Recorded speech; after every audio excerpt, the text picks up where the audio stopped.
찬양하라 내 영혼아, 찬양하라 내 영혼아. 내 속에 있는 것들아 다 찬양하라. 기뻐하라 내 영혼아, 기뻐하라 내 영혼아. 내 속에 있는 것들아 다 기뻐하라. 감사하라 내 영혼아,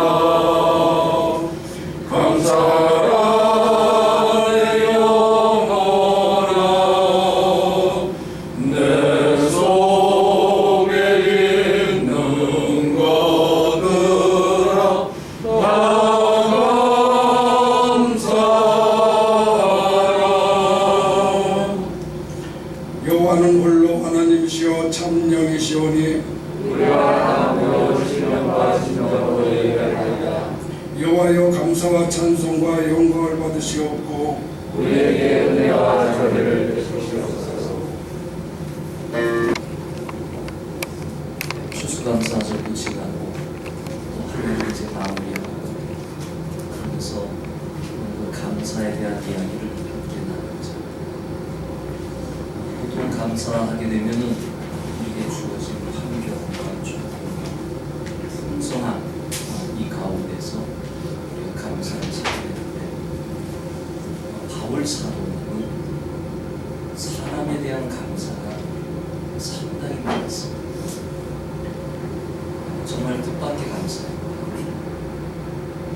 사람에 대해서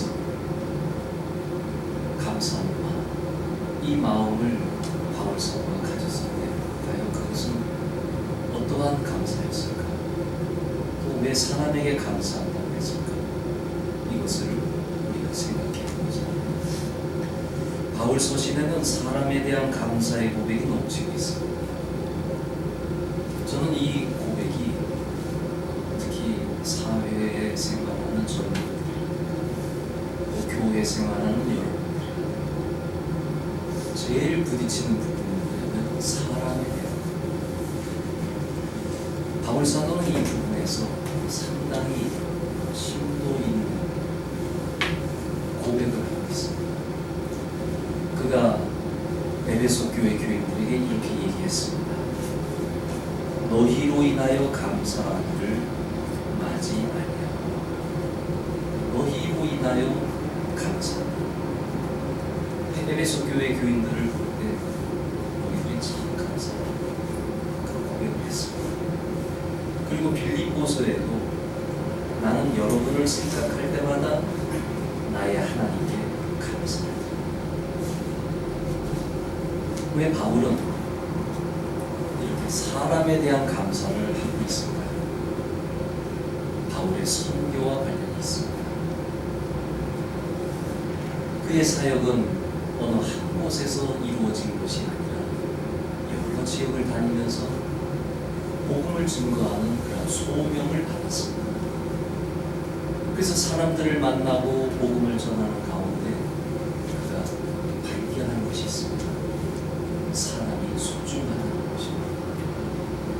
특별히 예수 믿는 사람들이 나올 때마다 그게 소중하다는 것을 알게 됐습니다. 그 이전엔 유대인 공동체 안에서 그냥 만나고 교제하고 하는 줄 알았는데, 유대인들은 100% 하나님을 믿는 백성이니까 그게 당연하다고 생각했는데, 선교지에 가보니까 예수님을 믿는 사람들이 드문드문 나오기 시작합니다. 거기에 신앙이 있는 사람도 있고 신앙이 없는 사람도 있고, 어느 지역에 가서는 돌에 맞기도 하고 어느 지역에 가서는 감옥에 갇히기도 하고, 그러면서도 성령의 인도 가운데 그리스도인들이 만들어지는 것을 경험하게 된 것입니다. 우리가 생각할 때 바울의 교회들이 다 큰 것 같지만, 바울의 서신은 바로 교회들에게 대한 서신 아닙니까? 빌립보 교회, 에베소 교회, 고린도 교회, 갈라디아 교회, 또 그가 거쳐갔던 소아시아의 여러 교회들, 이런 교회들이 우리가 생각하기에는 바울이 큰 교회들만 한 것 같지만 고린도 교회와 에베소 교회를 제외하고서는 거의가 가정교회였습니다. 오늘 저희들이 이렇게 보였습니다. 이 정도의 수준, 아니면 조금 더 한 20명 정도, 지난 주일날 나왔던 그 수준, 그 안에서 예배 드리면서 교회가 세워지게 됐는데 그게 가정교회였던 것입니다. 지금처럼 교회 건물이 있었던 것도 아니고 또 재정부가 있었던 것도 아니고, 그가 할 수 있는 일은 복음을 전하고 예수 믿는 사람들을 만나고, 또한 그 안에서 장로를 세우는 가운데 신앙이 좋은 사람들에게 일임하고 또 다른 지역으로 떠나는 그런 사역을 했던 것입니다. 그래서 성도들에게 감사합니다. 그는 같은 그리스도인이 만들어졌다, 하나님의 자녀가 세워졌기 때문에 감사하다고 고백을 하고 있는 것입니다. 바울은 성도의 귀중함을 알았습니다. 여러분, 이제 코로나 때문에 2,000명, 1,000명 시대가 됐다고 하는데 교회 나오는 발걸음이 쉽지가 않습니다. 편안할 때는 어느 교회를 가도 됐습니다. 그러나 우리가 힘들고 어려운 지역에 가게 되면, 저는 선교지에서 경험해봤습니다만 예수 믿는 사람 하나 만드는 거 결코 쉽지가 않습니다. 그리고 예수 믿는 사람이 만들어지는 것은 바울의 노력도 있었지만 오직 성령의 능력과 표적으로 이루어진 것을 그는 알았습니다. 그의 말로, 언변으로, 제주로 한 것이 아니라 오직 성령의 능력과 표적으로 이 사람들이 예수 믿게 되고 자기에게로 오고 구원받는 놀라운 역사를 그는 봤습니다. 그렇기 때문에 그는 성도가 귀중하다, 하나님의 자녀가 귀중하다, 이것을 그는 알게 된 것입니다. 당신이 나의 감사입니다. 이게 바울이 고린도 교회, 에베소 교회, 빌립보 교회, 갈라디아 교회, 고린도 교회, 이 사람들에게 했던 귀중한 고백입니다. 당신은 나의 감사입니다. 여러분 기억나실지 모르지만 바울 사도가 하나님 나라에 갔을 때 여러분이 나의 자랑이요 여러분이 나의 면류관이라고 그랬습니다. 그러니까 바울은 성도를, 사람을 볼 때 하나님의 자녀가 귀중한 것을 봅니다. 성도를 헌금하는 사람으로 보는 것이 아니라 교회에 달란트만을 제공하는 사람이 아니라 이 사람은 정말 하나님의 자녀, 그리고 천국 백성이다, 구원받은 사람이다, 그런 귀중한 하나님의 인격체인 것을 바울 사도가 봤기 때문에 오늘 본문에 있는 말씀처럼 내가 너희로 말미암아 감사한다, 그렇게 고백을 할 수 있었던 것입니다. 우리가 생각을 해볼 때 신앙이 좋은 사람도 있고 신앙이 작은 사람도 있었습니다. 브리스길라와 아굴라 부부는 믿음이 컸던 사람입니다. 고린도에서 그를 만났습니다. 그리고 브리스길라와 아굴라 부부는 바울 사도를 열심히 도와줬습니다. 왜 그렇습니까? 신앙이 컸기 때문에. 바울 사도가 나 좀 도우세요 한다고 돕겠습니까? 아닙니다. 그들은 이미 하나님에 대한 사랑이기 때문에 충성한 것입니다. 디모데는 어떠했습니까? 디도는 어떠했습니까? 믿음이 큰 사람들이었습니다. 그와 반면에 믿음이 약한 사람도 있습니다.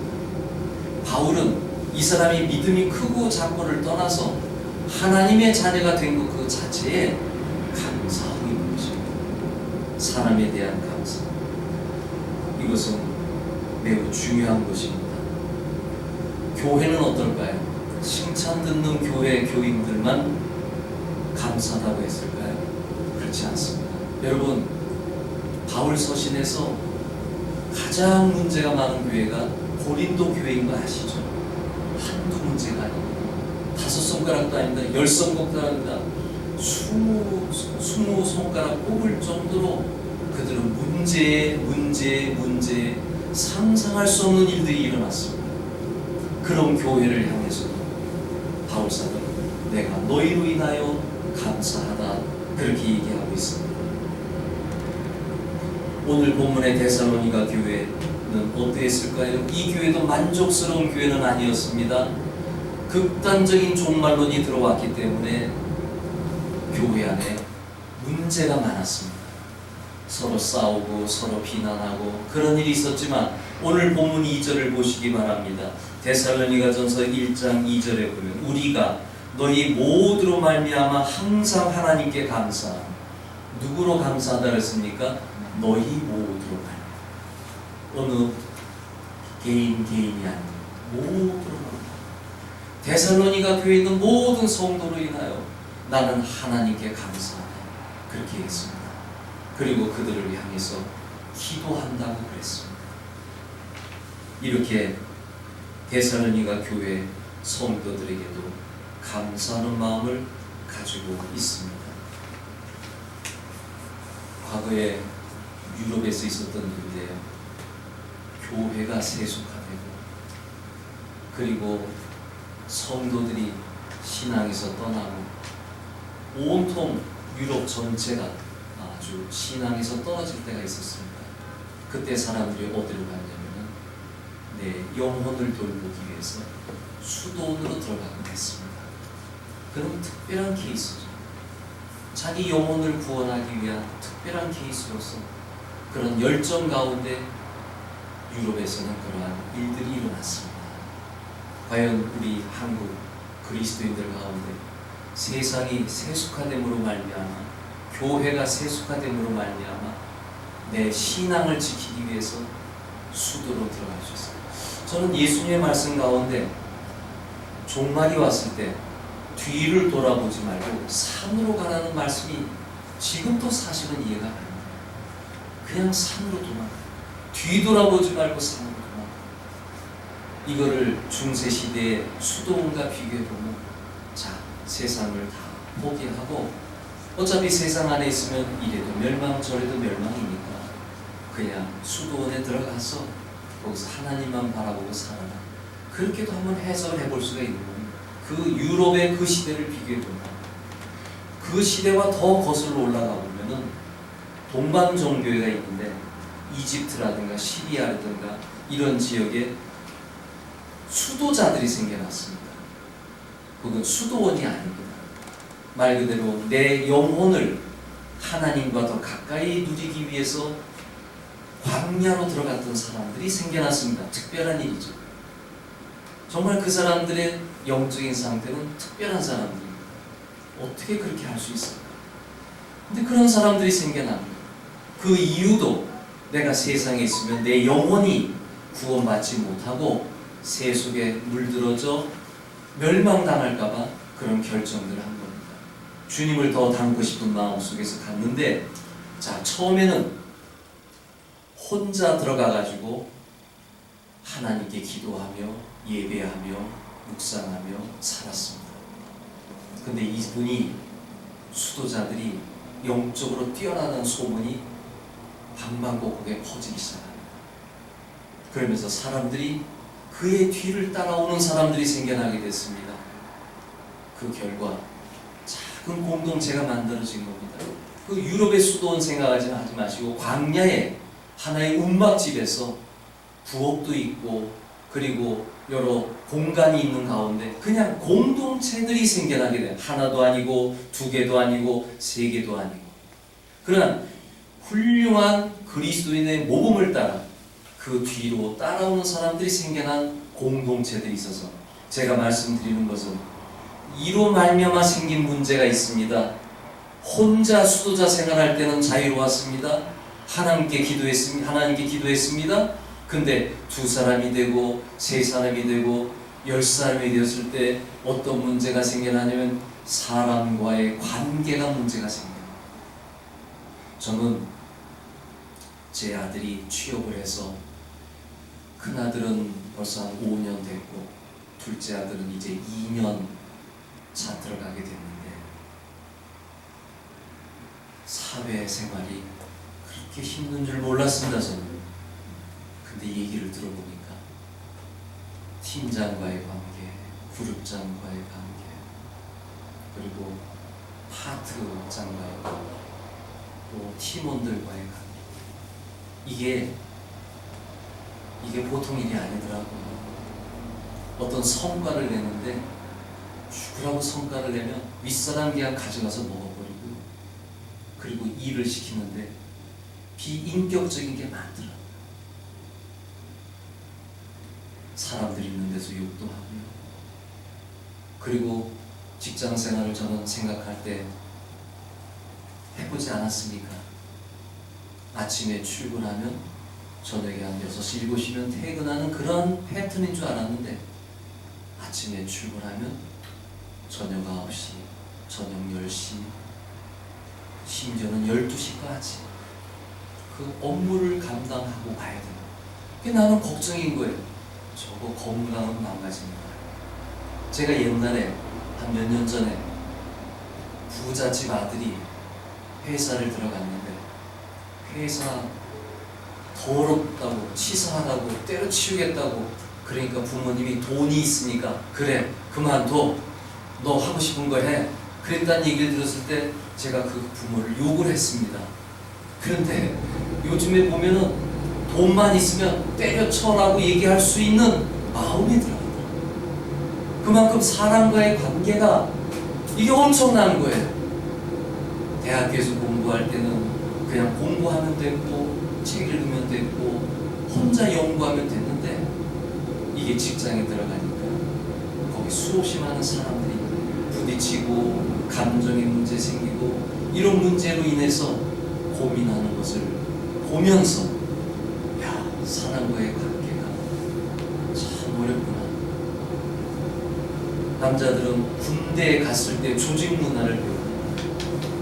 그걸 한번 경험해봤을 때 사회에 들어가면은 사회에서 그나마 적응할 수 있는데, 군대 문화를 경험하지 못한 사람이 곧바로 사회에 들어가면 그건 더 어려워요. 한 번도 경험하지 못한 일입니다. 그래서 이 세상에는 다른 게 문제가 아니라 사람과의 관계가 문제구나. 그렇지 않습니까? 제가 너무 늦게 철이 드는 것 같아요. 저는 그냥 다 되는 줄 알았어요. 또 그런 교인들을 저는 만나보질 않았기 때문에, 제가 지금까지 교회 5번째 하고 있는데 나는 부딪혀본 교인이 없어요. 교회 안에서 하나도 문제가 없었어요. 그런데 부딪히는 문제들이 나온다고 하니 이게 보통 일이 아니잖아요. 사람과의 관계. 그래서 이 수도자가 고민하다가 정리를 하는데, 기도 내용에 보면 먼저 나 자신에 대한 관리를 해나가는데, 나는 어떤 사람에 대해 불만을 품은 채 잠을 청하지 원치 않습니다. 잠자기 전에 내가 다른 사람에게 미움이 있고 불만이 있고 원한이 있고 이렇다면 내가 잠자지 않는다. 난 이걸 기도로서 풀어놓고 그럼 잠자겠다. 자기 자신의 감정을 다스린다. 이 수도자들의 공동체 안에서 그 몇 명 안 되는 사람 안에서도 이런 기도를 할 정도예요. 그 다음에 두 번째로 타자, 다른 사람들과의 관계에 대해서도 이렇게 기도했습니다. 나로 인해 그 사람의 마음이 힘들도록 나의 영혼을 방치하지 않겠습니다. 혹시 나로 인해서 다른 사람이 시험 들었다, 나로 인해서 괴롭다, 그런 일을 내가 했다면 내 영혼을 나는 관리하겠습니다. 항상 내가 옳은 거, 항상 내가 바르게 판단한 것 같은데, 여러분은 어떠실지 모르지만 저 개인적으로는 과거를 되돌아보면 100% 틀렸습니다. 내가 생각했던 거랑 너무나 틀려. 그래서 이제는 뭔가 결정 내리는 게 힘들 때가 있어요. 젊었을 때는 자신 있게 이거면 되지, 이 교회로 가면 되지, 선교지로 가면 되지, 어느 게 부목사로 가면 되지 내 결단이었어요. 물론 성령의 인도도 있었죠. 근데 그 판단이 때로 잘못될 때도 있어요. 그래서 하나님께 늘 기도하는 것은 내가 생각하는 것이 항상 올바른 건 아니다. 이거를 가지고 살아요. 누구와 대화할 때 나의 주장을 잘하지 않습니다. 그 이유는 내가 주장한 것만이 올바른 건 아닙니다. 저 사람이 얘기하는 것도 올바를 수 있다. 그러기 때문에 여러분이 저를 어떻게 볼지 모르지만 저는 대화형입니다. 저는 갑시다, 이렇게 합시다, 이 스타일이 아닙니다. 저는 그러한 삶을 살아왔고 하나님께서 그게 올바르다고 하셨기 때문에 그렇게 살아가고 있습니다. 여기 수도자들의 삶 가운데서도 자기 자신을 관리하고 또 타자를 관리하고 이렇게 사람과의 관계에서 살았는데, 자, 이게 왜 중요하냐면 바울 사도가 성도에 대해서, 사람에 대해서 뭐라 그랬습니까? 감사하다고 했습니다. 바울의 영적인 상태가 건강합니다. 그는 사람에 대한 미움이 없습니다. 사람에 대한 공격이 없습니다. 그냥 하나님, 이 성도들을 볼 때 모두가 다 감사한 사람들입니다. 이들을 보면 감사합니다. 바울의 마음은 그렇게 영적으로 깨끗했다고 하는 거죠. 여기서 저는 놀라운 마음을 가집니다. 이렇게 사람에 대한 그의 순결한 마음을 보면서 대단하다, 영적인 상태가 대단하다, 시험 들지 않고 살아간 사람이구나 생각을 하게 되는 것입니다. 만약에 바울에게 성도에 대한 미움이 가득 차 있다면 온전하게 주의를 할 수 없었을 것입니다. 복음을 증거해 나가면서 교회를 세울 때 그는 교회에 대한 사랑, 성도에 대한 사랑이 너무 컸습니다. 바울 서신의 어느 부분에서는 내가 교회를 생각할 때 눈물을 흘린다고 얘기하지 않았습니까? 성도를 생각하면서 기도한다고 하지 않았습니까? 그러니 성도가 신앙이 크든 신앙이 적든 열심히 일을 하든 열심히 일을 하지 않든 그 성도 전체는 바울에게는 감사하는 사람이었습니다. 이것이 바울에게 제가 배우는 그런 모습입니다. 여러분들도 오늘 배우시기 바랍니다. 여기 옆에 있는 분들 다 귀한 분들, 한 사람 한 사람 귀한 분들. 당신은 정말 감사합니다. 그 고백을 해야 됩니다. 제가 목사로 시험 들 때가 성도들에 대한 미움이 생길 때입니다. 그렇게 설교했는데 변화가 안 돼요. 그렇게 가르쳤는데 변화가 안 돼요. 이게 뭐야? 그래서 어느 날은 헌신도 없고 하면 마음이, 제가 5년 전에 그 생각을 하고 앉아있습니다. 미워요. 주일 성수도 어기고 11조도 잘하지 않고 사랑하는 모습도 변화되지 않고 날마다 부부싸움 가지고 목사에게 얘기하고 남편 밉다고 그러고 아내에게 잘하지도 못하고 뭔가 변화되는 게 없어서 아주 하나님 이거 해야 됩니까 말아야 됩니까 그런 생각까지 들 적이 있었는데, 그런데 하나님이 그 마음을 바꿔주시고 그로 인해서 예배가 진행되지 않아요. 그가 예배에 참석함으로 말미암아 예배가 진행되지 않아요. 그의 헌금을 통해서 교회가 유지되지 않아요. 선교비를 보낼 수도 있지 않아요. 어떤 사람은 큰 일을 하지만 어떤 사람은 작은 일을 하고, 그러니까 바울이 교회를, 그리고 어떤 사람은 손의 역할하고 어떤 사람은 눈의 역할하고 어떤 사람은 발의 역할을 하고 그렇게 각자의 역할대로 가는 거예요. 어느 것이 귀하다고 얘기할 수 없어요.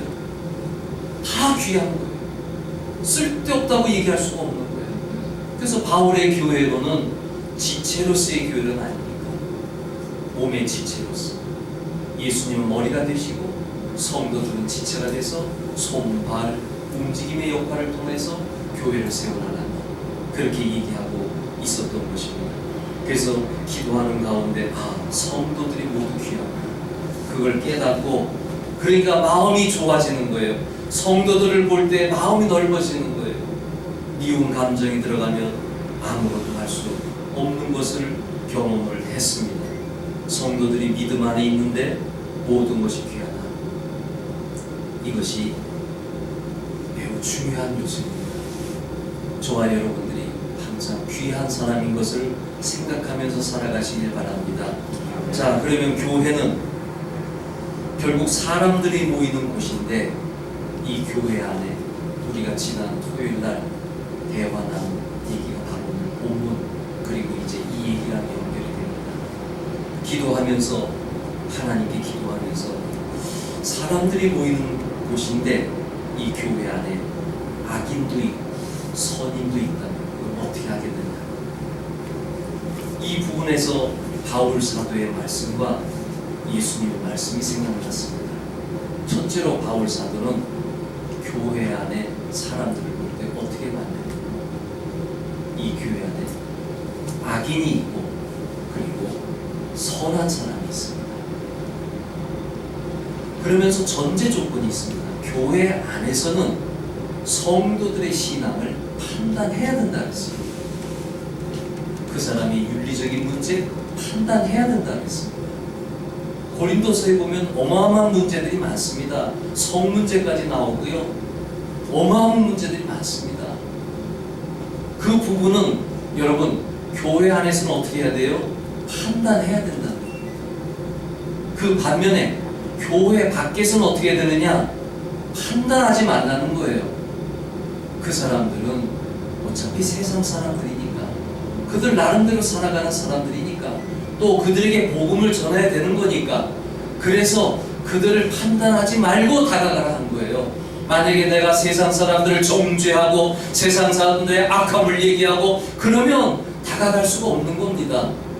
그래서 바울 사도가 한 얘기가 만약에 세상 사람들을 판단하려고 한다면 너는 세상을 떠나야 된다 그랬습니다. 떠나가서 살아야 된다 그랬습니다. 그러나 이 세상에서는 할 일이 많기 때문에 그 사람들의 윤리적인 판단을 가지고 먼저 다가가지고 정죄하고 악평을 가하고 하지 말고 그들은 원래 그런 사람들이니까 그들에 대해서 그냥 접근하고 대화하고 복음을 전하라는 얘기입니다. 그러나 교회 안에서는 어떻게 됐어요? 쉽게 말씀드리면 여기 교회 안에 이단이 한 명 들어왔다고 생각하세요. 그러면 이단은 어떻게 돼야 돼요? 바울 사도의 말씀이라면 뽑아서 없애버려요. 이해가 되시죠? 우리 상도교회 고민이 여기에 있다고 저는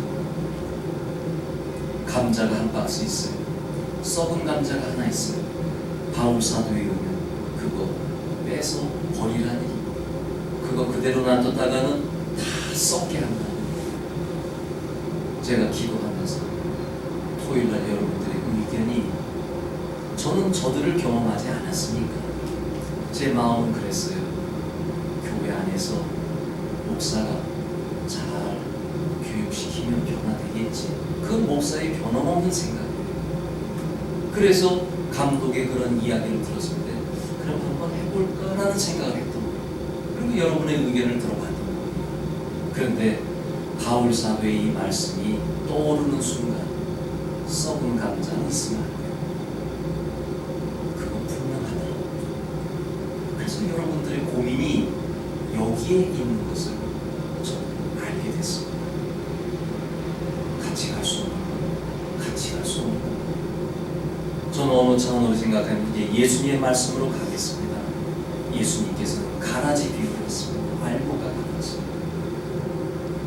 알곡과 가라지가 교회 안에 있습니다.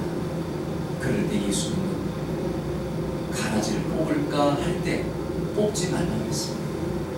왜냐하면 가라지를 뽑을 때 알곡까지 뽑힐까 하노라 그랬거든요. 이거는 천국에 가는 그날까지는 그들이 있으라는 거예요. 그래서 교회 안에서는 알곡과 가라지가 있는 겁니다. 근데 바울이 말씀한 그 가라지가 아니에요. 이거는 교회 안에서 분쟁을 일으키지 않는 사람들이에요. 예수를 안 믿는 사람들이에요. 그냥 교회에 와 있는 사람들이에요. 교회 분쟁을 일으키는 사람들이 아니에요. 그냥 가라지예요. 아직 알곡이 된 게 아니에요. 예수 믿는 사람이 된 거 아니에요. 이런 사람들이라면 교회 안에서 알곡과 가라지는 그냥 같이 간다는 거예요. 이해가 되시죠? 바울의 말씀과 예수님의 말씀을 잘 구분하셔야 돼요. 근데 세상 사람들이 얘기할 때 이 알곡과 가라지 얘기로 사도교회를 보는 거예요. 그냥 가면 되지 않느냐. 근데 바울 사도의 말씀으로는 안 된다고 하는 거예요. 갈 수 없는 걸 가라고 문제가 되는 거죠. 얼마 전 네이버에 보니까 남자인지 여자인지 뽀드락지가 나온 거예요. 후에 판 거예요. 근데 이게 화근이 돼가지고 얼굴이 이렇게 된 거예요. 아마 손댈 수 없을 정도로 이게 문제가 생겼기 때문에 뉴스에 나온 것 같아요. 그러니까 나는 이 뽀드락지를 보면서 우리 교회 안에 알곡과 가라지 그냥 평범한 얘기라면 그럼 같이 갈 수 있다. 그럼 분명히 같이 갈 수 있다. 그러나 그 정도 수준이 아니라, 그래서 여러분 교회는 뭔지 아십니까? 성자들의 공동체가 아닙니다. 교회는. 이 교회는 어느 목사가 표현하기를 병원이라 그랬습니다. 병원이 뭐 하는데요? 와서 고치는데요. 건강한 사람만 오는 게 아니라 아픈 사람들이 오는 게 병원이라는 거예요. 그래서 교회가 시끄럽고 힘들고 어려운 것 중에 하나가 뭐냐면 병자들이 많이 두글두글 거리니까 그걸 치료해야 되니까 어렵다는 거예요. 그래서 교회를 거룩한 그걸로 보지 말고 병원으로 보는 가운데 서로 고쳐주고 서로 감싸주고 서로 치료하고 이러면서 가자고 하는 교회를 얘기한 어느 목사가 있는데 그게 맞는 거예요. 우리가 교인들을 서로 볼 때 저 사람은 왜 저래, 저 사람 왜 저래 이렇게 되면 시험 들기 시작합니다. 그래서 우리가 교회는 사람이 모이는 곳인데 이 교회 안에 악인들이 있다면, 철저한 악인이라면 그런 사람은 뽑아내야 되는 거예요. 그렇지 않으면 가라지 정도라면 그냥 가는 거예요.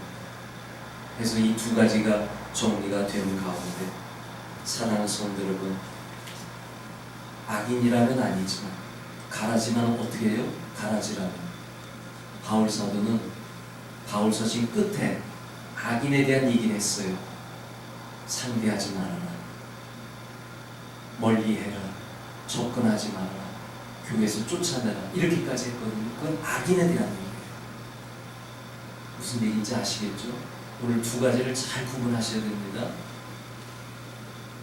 저와 여러분들이 오늘 여기에 모인 여러분들은 여기에는 악인은 없습니다. 그렇지 않습니까? 서로를 배려하고 있잖아요. 그리고 서로 마음에 안 든다 할지라도 문제는 없잖아요. 그럼 이건 알고가 가라지 관계예요. 이 관계에서 우리는 하나님의 일을 이제 해나가는 겁니다. 거기에 바울의 전제가 뭐냐면 모두가 감사한 사람들이라는 거예요. 이제 결론적인 말씀은, 오늘은 제가 설명하느라 시간이 좀 오래 갔는데 이제 결론적인 말씀은 뭐냐면 바울 사도가 여기 본문 1장 3절에 있는 것처럼 믿음과 소망과 사랑을 행하는 너희들을 내가 감사하노라 그랬습니다. 바울의 아주 중요한 주제잖아요. 믿음의 순환, 동지간의 신앙을 지켜야 돼요. 여러분, K방역이 성공을 못하잖아요. 초기에 K방역이 통제하고 억압할 때 저는 불만을 가졌던 사람 중에 하나예요. 결과가 어떻게 됐습니까? K방역 지금 무너졌습니다. 오늘 1000명이 넘어졌습니다. 사람의 힘으로 안 되는 게 있는 거예요. 우리는 그리스도인들은 믿음이 우선권이 돼요. 제가 여기 오기 전에 교인들에게 그 얘기했습니다. 여러분, 교회 오는 게 무서워요? 그러면 여러분들이 집에서 어디 모임에 가요 안 가요? 모임에 간대요. 직장에 가요 안 가요?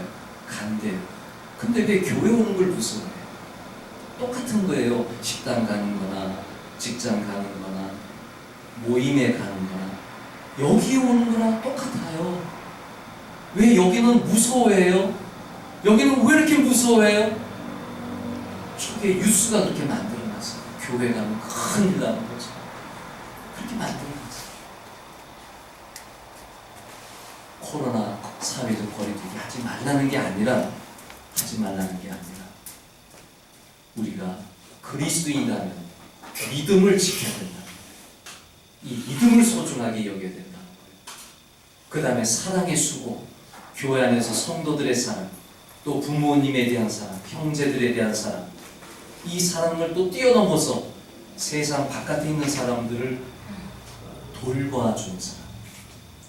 여러분, 천국에 가면요, 교회 안이나 교회 밖에 불쌍한 사람들을 도와주는 게 이게 상급인 거 아십니까? 정말 큰 상급이에요. 이 불교에도 그런 얘기를 하는데 성경에 쓰여 있어요. 지극히 작은 자에게 한 것이 곧 나에게 한 것이다. 이러한 부분에서 우리는 사랑의 수고, 이건 정말 성도들이 해나갈 때 칭찬들을 이기고, 마지막으로 천국에 대한 소망입니다. 이 천국에 대한 소망을 잃어버리면요, 성도들은 병들기 시작합니다. 정말 목사도 그렇고요, 천국을 놓치잖아요.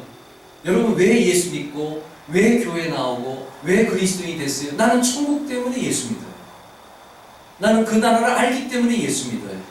그 나라 없으면 나 예수 안 믿어요. 천국 때문에 세상 가치가 떨어지는 것 아니에요. 강건하면 70, 80 이 정도 사는 인생인데, 저는 하나님 나라를 알기 때문에 목사가 되었고 또 그것의 소중함을 증거하는 사람입니다. 근데 천국을 놓치면 뭐가 귀해요? 돈이 귀합니다. 명예가 귀합니다. 높은 자리에 올라가는 게 귀합니다. 그것은 그리스도인으로서 가져야 할 자세가 아닙니다. 바울 사도는 믿음, 소망, 사랑을 오늘 데살로니가 교회 교인들에게 얘기하고, 바로 이러한 신앙을 가지고 살아가는 여러분들에게 감사하다라고 얘기하고 있습니다. 결론적인 말씀입니다. 저는 성도들을 감사하다고 얘기할 수 있습니다. 또 성도들은 목사에게 감사하다고 얘기할 수 있습니다. 이게 되면 영적으로 건강 믿으시기 바랍니다. 여러분, 가족들 간에도, 부부 간에, 자녀 간에 감사하시기 바랍니다. 너가 있으므로 내가 행복하다 고백하시기 바랍니다. 안 좋은 것만 생각하지 마시고 좋은 것만 생각하세요. 그래서 우리는 사람에 대한 감사, 이것이 되면 바울의 영적인 상태까지 올라갑니다. 저와 여러분들이 사람을 정말 감사하는 차원으로 그렇게 올라가서 우리가 하나님 앞에 온전한 모습을 가지길 바랍니다. 기도하겠습니다. 하나님 아버지, 우리의 모든 삶 가운데 사람과 관계가 있습니다. 정말 제일 힘든 것, 아버지 하나님, 이 부분을 우리가 잘 극복해 나가게 하여 주시옵소서. 그리스도의 사랑이 아니고서는 나도 사랑할 수 없고 다른 사람도 사랑할 수 없음을 고백합니다. 그리스도의 사랑에 기대어서 사람을 사랑할 수 있게 하여 주옵소서. 사람에게 감사하다고 얘기할 수 있게 하여 주옵소서. 오늘 이 자리에 모인 모든 성도들 주님께서 축복하여 주셔서 저들이 좋은 사람 만나게 하시고 그 사람과의 관계에서 축복받게 하여 주시옵소서. 예수님의 이름으로 기도하옵나이다. 아멘.